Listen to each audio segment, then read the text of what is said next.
പാല town കപ്പളിയിൽ അമൽഫ മാതാവിന്റെ jubilee തിരുനാളിന് കൊടിയേറി 7, 8 തീയതികളിലാണ് പ്രധാന തിരുനാൾ. ഫാദർ ജോസ് കാക്കലിൽ കൊടിയേറ്റ കർമ്മം നിർവഹിച്ചു.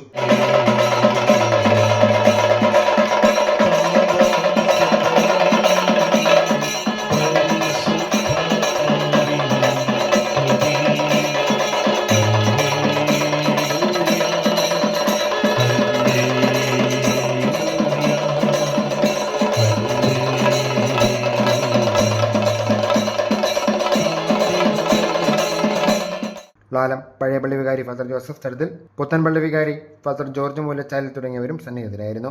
ഇനി 7 നാൾ പാലായ്ക്ക് പുണ്യദിനങ്ങളാണ്. നഗരവേദികൾ കൊടിതോരണങ്ങളാലും വർണ്ണവിളക്കുകളാലും നിറഞ്ഞു. 6 ദിവസവും പുലർച്ചെ 5:30 വൈകുന്നേരം 6 വിശുദ്ധ കുർബാനകൾ ഉണ്ടാകും. 7 രാവിലെ 6 വിശുദ്ധ കുർബാന.